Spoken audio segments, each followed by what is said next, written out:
में आपके बाकी ओपिनियन को मैं सम्मिलित करूंगा। डॉक्टर एमएच खान समाजवादी पार्टी के प्रवक्ता हैं। खान साहब, अब तो आपके सारी आपत्तियां, सारे आरोप सब खारिज और सुप्रीम कोर्ट ने एसआईआर की प्रक्रिया को वैध करार दिया। अब आपका ये मुद्दा खत्म हो चुका है। नहीं मिश्रा जी, एसआईआर की प्रक्रिया के लिए जो सुप्रीम कोर्ट का आदेश आया है, ये कौन नहीं मान रहा कि एसआईआर चुनाव आयोग करेगा? चुनाव आयोग ही एसआईआर का काम करेगा, उसको अधिकार है उसको करने का। इसमें कोई नई बात थोड़ी आई है। बात तो वो आई है जो हजारों फार्म भर के दिए हैं समाजवादी पार्टी ने, उसका जवाब तक नहीं आया। जो लोग जिंदा थे, जिनके पास डॉक्यूमेंट था, जिनके पास सारे सबूत थे, उनको समाजवादी पार्टी ने एफिडेविट के रूप में इनको 18,000 के करीब इनको पत्र दिए, उसका कोई जवाब नहीं आया। दूसरी बात मैं ये कहना चाहता हूँ, सुप्रीम कोर्ट का एक भी आदेश है। पश्चिम बंगाल में जब 27 लाख वोट कट गए और वो वैध वोट थे, उनको सुप्रीम कोर्ट ने क्या कहा? सुप्रीम कोर्ट ने कहा कि ट्रिब्यूनल बना दिया जा रहा है, ट्रिब्यूनल में जाके अपील कर लें और इनका वोट वैध मान लिया जाएगा। और उसके बाद फिर कहा क्या कि अगर इस बार वोट नहीं दे पाते हो तो अगली बार वोट दे देना, अगली बार वोट दे देना। अच्छा, ये सुप्रीम कोर्ट ने कहा है, आप अब चेक कर लीजिए। सुरेंद्र राजपूत जी बता देंगे आपको कि अगली बार वोट दे देना।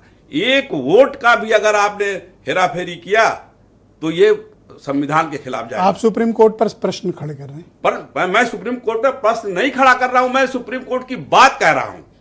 सुप्रीम कोर्ट ने कहा है कि नहीं कहा? बताइए पश्चिम बंगाल के मामले में कहा सर कि नहीं कहा? आप बहुत सीनियर पत्रकार है सर, बताइए कहा कि नहीं कहा? तो मेरे पे पिस्तौल रख के क्यों? बिल्कुल कहा, पूरा देश जानता है। मैं पूछ रहा हूं सर, आप मेरे से क्यों हाँ भी चाहते हैं? मैं आपसे हाँ से जुड़वा रहा हूं। आप राजपूत जी से तो पूछवा नहीं पा रहे? नहीं, आप राजपूत जी नहीं बोल रहे हैं तो नहीं बोल रहे हैं। नहीं, हम बोल रहे हैं भाई, हम आपके बीच में नहीं बोलना चाहते, वरना आप अरे आप बोलने दीजिए, आप अपने टाइम में नहीं कहेंगे, इनकी आपत्ति है। आप बोलो खान साहब। सर मैं यही कह रहा हूँ, आप कमजोर नहीं हो, ट्रिब्यूनल बनाने की बात, पूरे विपक्ष के आप बड़ी पार्टी के हो। सर देखिए, ट्रिब्यूनल की बात, सुरेंद्र राजपूत आपकी आवाज दबा नहीं पाएंगे। ट्रिब्यूनल की बात जो है, क्या नाम है, अब सुप्रीम कोर्ट ने कही थी।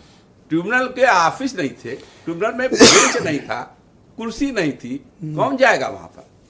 सब टाइम फिक्स हो गया, कोई मामला नहीं बना। यहाँ उत्तर नहीं, कोर्ट ही भी तो कोर्ट ने आदेश कर दिया, सुप्रीम कोर्ट तो सब जायज है। नहीं, सुप्रीम कोर्ट ने कुछ नहीं कहा। सुप्रीम कोर्ट ने सिर्फ ये कहा कि एसआईआर का अधिकार चुनाव आयोग को है। अरे आप क्या हम भी मान रहे हैं चुनाव आयोग को है। आप क्या कर लोगे? हम आप क्या कर लोगे? अरे हम कुछ नहीं कर पाएंगे, आप मुझे मारोगे यहाँ स्टूडियो में। अरे कैसी बातें करते हो? मैं सम्मान करता हूँ, मैं कुछ नहीं कर सकता। माल्यार्पण करूंगा आपका। संविधान के हिसाब से अगर बात कैसी बातें कर रहे? कह रहे हम मारपीट करेंगे? नहीं, वो अरे हम क्यों करेंगे? आप कह रहे हो कि क्या कर, राजपूत जी से बचो आप। नहीं, आप कह रहे हैं कि क्या कर लोगे, हम कह रहे हैं कि हम कुछ नहीं कर पाएंगे। हम कह नहीं है, हम जब 18,000 के करीब एफिडेविट दिया समाजवादी पार्टी ने, इस पर कार्रवाई नहीं हुई, हम क्या कर ले रहे हैं? तो क्या कर लिया आपने? हम वही तो कह रहा हूं, तो ये देश संविधान के खिलाफ काम हो रहा है सर, ये संविधान के खिलाफ। आप उत्तर प्रदेश, सुप्रीम कोर्ट का आदेश संविधान के खिलाफ है। ये जो हमने कहा 18,000 जो हमने दिया एफिडेविट, इस पर कार्रवाई नहीं हुई, पुरानी बात हो रही है। आयोग कह रहा भूल जाओ, आयोग कह रहा भूल जाओ, तो हम नहीं भूलने वाले हैं। क्या कर लोगे? हम अपने नाम सब सही कराएंगे, सब नाम जुड़वाएंगे। कैसे? अब फिर बात मेरी सुन लीजिए, आप बात मेरी काटिए नहीं सर जी। देख लीजिए, उत्तर प्रदेश का जब रिजल्ट आ गया, कुछ एसआईआर हो गया है, थैंक यू। तो उसमें नहीं सर, सुन लीजिए, बहुत इंपॉर्टेंट बात है। 2 करोड़ लोगों का नाम कट गया जी, तो किसने आपत्ति किया था?